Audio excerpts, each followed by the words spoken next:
have a homework assignment, and homework assignment is for me to choose someone like you who's 6 and tell them about what I'm learning. So teachers, you have a lot of different teachers, don't you? Do they all teach exactly the same way? No, they all teach a little differently. And the way people think they should teach is called a theory. That's an idea of how they should best teach. And so you have all these different teachers who have different ideas on the best way to teach someone like you. Some teachers want to use ways to teach called behaviorism. Now, let me tell you what that means. That means when they teach you something, they want you to get really, really good at something. And so they're just going to focus on getting you to be really good at something. For example, you know how you have the phonogram cards? You do those almost every day, don't you? And the teacher just goes through the phonogram cards and you say the phonogram cards over and over and over, right? And so you practice and you practice and you practice. And as you get better, sometimes the teachers will say, good job. Sometimes they might give you a sticker as you get faster and better. So that's called behaviorism. There's a different way of teaching, and that's called cognitivism. Can you say cognitivism? I can't even say it. Cognitivism. You did it. You did that better than I did. Here, a teacher, when they teach, they're not going to worry so much about what you do at the end, but how you do it. So for example, when you're sitting in your reading groups, are you doing phonogram cards in your reading groups? No, instead, the teacher sometimes will model how to read a sentence or how to read a word. She'll show you how to do it. She'll show you where the phonograms are, and she'll say, look, see where that phonogram is, and it's making the sound in the word. Does that happen in your reading groups? So she's showing you, she's modeling how to read a sentence, and then she has you practice it. And if you come to a word where you're not really sure what it says, she'll help you go through each step in figuring out how those phonograms are coming together to make a word. So that is called cognitivism. So here you have 2 different ways of teaching, and you do both in your class, right? And they both work, but they're both for different. The one makes you faster without thinking. The other one is actually helping you through the process of reading. So there's a lot of different theories. The one I want to talk to you about is called cognitivism. And usually anything that's cognitive has to do with how your brain works.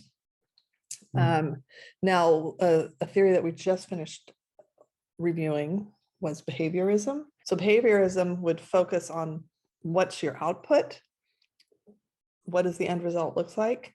Cognitivism is going to focus more on what's going on inside your brain during the process of doing something. So for example, you're doing basketball, right?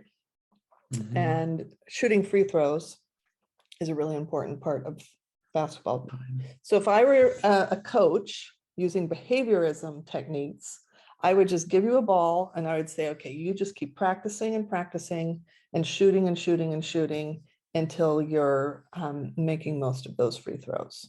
Now, if it was more cognitive, you'd have a coach who would first model it, like show you how to do a free throw, maybe, you know, where your feet should be, how your hand should go, how you jump, what angles. And then they would talk about the process of, you know, thinking through the whole process of where you're standing, looking at the basket, you know, all of that. So they'll talk through it, they'll model it, then they'll give it to you to shoot and follow that model. So you've got one where it's just plain old conditioning. Here's a ball, just keep practicing, practicing, practicing, conditioning, making it. Then the other one is first watch me, I'm going to tell you about it. Now it's your turn to do it. With something that would be motivating for someone using cognitivism is they would take it a step further. If someone is just doing behaviorism and you're just shooting baskets, they'll just say, okay, you're making most of your baskets. Good, you're good to go. Whereas with cognitivism, again, they're focused more on the process and they'll have you set goals. Like what kind of goals would you set for free throws? To make a specific amount of number. Okay. And so you'd have that goal. And then they'd also talk about the value of that. And then they would also talk about some of the outcomes. Obviously, sometimes games are won by free throws, right? So they would talk through all of these outcomes and values of being able to, and why you would want to practice these free throws. That would be a cognitive style. And then they would also take it one step further. A cognitive coach would have you, at the end of a practice session, sit down and evaluate how you did. Like, what did I do well? What do I want to improve? What are some of my weaknesses? Some would even maybe video you shooting free throws, and you'd go back and watch that video and evaluate it. Have you ever done that before? Yes. How effective was it?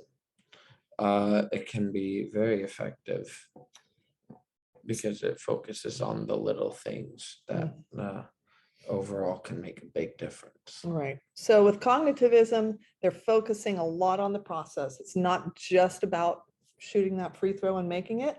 It's what's the process of you being able to do that consistently. In cognitive learning theory, the focus is less on what a learner can do, but more on what the learner knows and how they learn. So cognitive learning theory focuses on the complex process of how the brain works when it's learning.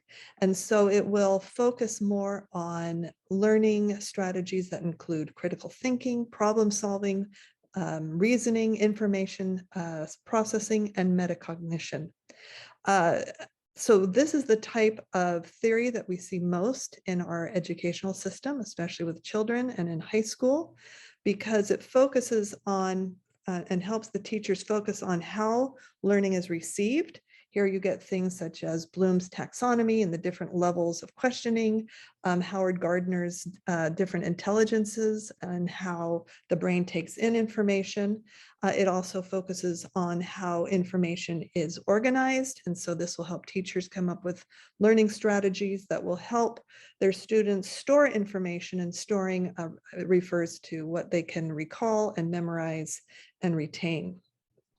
So in cognitive learning theory, because the student is a part of the process and because there's such a focus on what the brain is doing while it's learning, the student has is more participatory in learning. They have more choices, which leads to self-efficacy, where they are invested in what they learn and having this idea of that they can do it and they want to do it.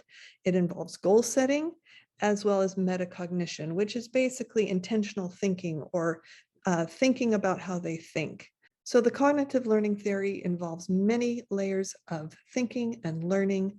And so for teachers, educators, educational designers, learning about this theory is crucial.